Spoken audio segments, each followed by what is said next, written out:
Hello, I'm Justine Murphy with Laser Focus World. Let's take a look at some of the amazing things happening in photonics. What if we could immerse ourselves in virtual worlds without bulky headsets or glasses? Well, that's not as far off as you may think, thanks to researchers in Sweden and some new technology they've designed. Teams from Chalmers University of Technology, the University of Gothenburg, and Uppsala University have developed Retina e-paper, a new type of electronic paper that's essentially a reflective screen. The technology, comparable in size to that of a human pupil, features the smallest pixels ever created at just 560 nanometers each, and with a resolution of 25,000 pixels per inch, the highest resolution the human eye can possibly see. Each pixel in the e-paper corresponds to a single photoreceptor, nerve cells in the retina that convert light to biological signals. The screen itself doesn't have its own light source. It instead relies on the ambient light that hits the pixel colors on the structure's surface.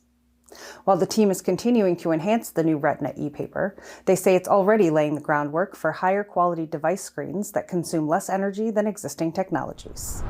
Citing her visionary thinking, strategic leadership, and unwavering commitment to innovation, the Global Semiconductor Alliance has named Dr. Julie Sheridan-Eng, Chief Technology Officer at photonics component developer Coherent, the recipient of the 2025 Dr. Lisa Su Woman of Innovation Award. Global Semiconductor Alliance representatives say the annual award is meant to honor industry veterans who have dedicated their careers to driving the development, innovation, growth, and long-term opportunities for the semiconductor industry.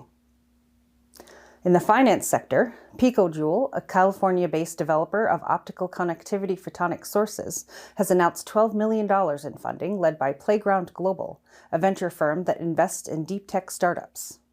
The funds will help PicoJool develop high-bandwidth vertical cavity surface-emitting lasers, or VCSELs, that perform better than existing technology and at a lower cost.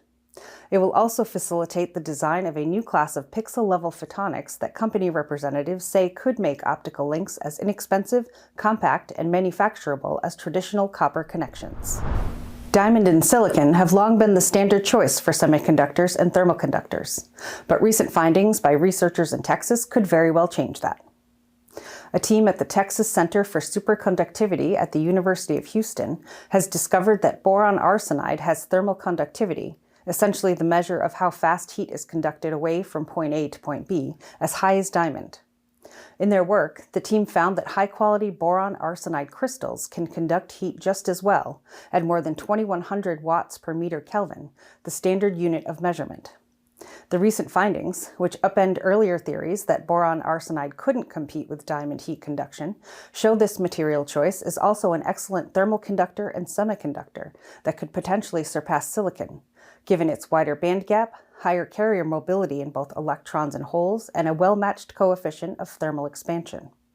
The team is now working to grow boron arsenide crystals with more uniform high thermal conductivity, an outcome they say will be necessary for large area applications. And that's your Photonics Hot List. Be sure to like and share, subscribe to our YouTube channel, follow us on social media, and visit laserfocusworld.com for the latest and coolest news and information. Check out our Following the Photons podcast too for some cool interviews and news impacting the industry. Until next time.